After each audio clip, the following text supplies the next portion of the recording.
భక్తివర్ణ ప్రేక్షకులకు శుభోదయం 26/12/2023 స్వస్తి శ్రీ చాంద్రమాన శోభకృతనామ సంవత్సరం దక్షిణాయనం హేమంత ఋతువు మార్గశిర మాసం శుక్లపక్ష పౌర్ణమి మార్గశిర పౌర్ణమి మంగళవారం పౌర్ణమి తెల్లవారుజామున 14 నిమిషాలు రేపు పొద్దున 14 నిమిషాల వరకు తెల్లవారు 5 గంటల 14 నిమిషాల వరకు మృగశిర నక్షత్రం రాత్రి 10:16 పౌర్ణమి రోజు మృగశిర నక్షత్రం ఉంటే మార్గశిర మాసం అన్నారు కదా. మరి మార్గశిర మాసం ధనుర్మాసం ఏమిటండి అంటే ధనుస్సు లగ్నంలోకి సూర్యుడు ప్రవేశించాడు కాబట్టి ధనుర్మాసం అన్నారు. కాబట్టి ధనుర్మాసం ఓ పక్కన ధనుర్మాసం ఓ పక్కనేమో మనకు మార్గశిర మాసం 2 మాసాల కలయిక ఇందులో మళ్ళీ పుష్యమాసం కూడా యాడ్ అవుతుంది. 3 మాసాల కలయిక అయిపోతుంది. అంటే ఇన్ని మాసాలు ఆశ్చర్యకరమైన మాసం ఏదన్నా ఉందంటే ఈ మార్గశిర మాసం. మాసానా మార్గశీర్షోహం మార్గశిర మాసాన్ని నేనే అన్నారు. ధనుర్మాసం కూడా ఆయన విశేషమే. అటువంటి 2 మాసాల కలయిక ఈ ధనుర్మాసం. ఈరోజు వర్జ్యం లేదు.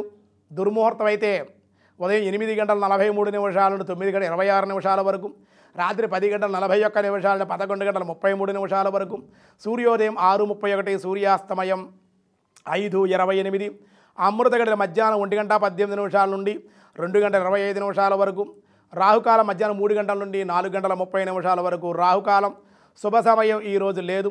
అలాగే ఈరోజు శుక్లయోగం తెల్లవారుజామున 3:46, విష్టి సాయంత్రం 5:13, భవ తెల్లవారుజామున 5:14, మృగశిర నక్షత్రం మార్గశిర పౌర్ణమి. శ్రీ గురు దత్తాత్రేయుడి యొక్క జయంతి ఇవాళ. దత్తాత్రేయుడు పుట్టినరోజు అన్నమాట. కాబట్టి అటువంటి గురుదేవులు అవధూతల పరమాత్మను రాలేని సమయంలో లోకాలు ఉద్ధరించడం కోసం దత్తాత్రేయుడు వచ్చాడు. ఇప్పటికి కూడా దత్తాత్రేయుడు ఉన్నాడని గానుగాపురంలో అది సంచరిస్తూ ఉంటారు. ఒక చోట స్నానం చేస్తారు, ఒక చోట ఏమో పూజ చేసుకుంటారు, ఒక చోట ఏమో భిక్షాటన చేస్తారు, పిఠాపురంలో నిద్రపోతారు. ఇలా రకరకాల చోట దత్తాత్రేయుడు గురువు అన్నమాట. ఆయన సిద్ధయోగాలే క్రియాకుండల యోగాలు ఇవన్నీ కూడా సాధించాలంటే కనుక దత్తాత్రేయుడు ఉపాసన కూడా క్రియాకుండల యోగాల్లో ఉందన్నమాట. అటువంటి దత్తగురువుని మనం ఆరాధించడం, గురుగ్రహ దోష పరిహారం కావాలి అనుకుంటే కనుక దత్తాత్రేయుని ఆరాధించాలి. దత్తాత్రేయం మహాత్మానం వరదం భక్తవత్సలం ప్రపన్నార్తిహరం వందే స్మతృగామి సనోవతు. శ్రీ గురు దత్తాత్రేయాయ నమః. దిగంబర దిగంబర శ్రీ గురు దత్తాత్రేయ దిగంబర శ్రీ గురు దత్తాత్రేయాయ గురవే నమో నమః అని గురుదేవుడు దత్తాత్రేయుడికి జన్మదిన శుభాకాంక్షలు తెలియజేసుకుంటూ దత్త దర్శనం చేయడం, గురుచరిత్ర పారాయణ చేయడం ఈరోజు విశేషమైన సత్ఫలితాలు ఇస్తుంది. అన్ని కార్యాలకి అనుకూలం. పౌర్ణమి కాబట్టి దానాలకి భగవద్ ఆరాధనకి విశేషమైన శక్తివంతమైన రోజు ఈరోజు. ధనుర్మాసంలో విశేషమైన రోజు ఈరోజు పౌర్ణమి. మార్గశిర పౌర్ణమి అంటే విశేషం. అలాగే ఈరోజు దినారంభ చక్రాన్ని బట్టి మేష, వృషభ, మిథున, కర్కాటక రాశి వారికి అత్యంత అనుకూలంగా ఉంది. సింహ, కన్య, తుల, వృశ్చిక రాశి వారికి మిశ్రమంగా ఉంది. ధనస్సు, మకర, కుంభ, మీనరాశుల వారికి కూడా మిశ్రమంగానే ఉందని చెప్పడం జరుగుతోంది. భగవద్గీతలో కృష్ణ పరమాత్మ 12వ అధ్యాయం భక్తి యోగంలో ఏం చెబుతున్నారో చూద్దాం. పార్థాయ ప్రతిబోధితాం భగవతాం నారాయణేన స్వయం వ్యాసేనాగ్రదిత పురాణ మునినా మధ్యే మహాభారతం అద్వైతామృతవర్షిణీం భగవతీం అష్టాదశాధ్యాయిని అంబా త్వామనుసందధామి భగవద్గీతే భవద్వేషిణి తేషామహం సమృద్ధస్థ మృత్యు సంసార సాగరాత్ భవామి సచరాత్ పార్థ మయా వేసిత చేతసం.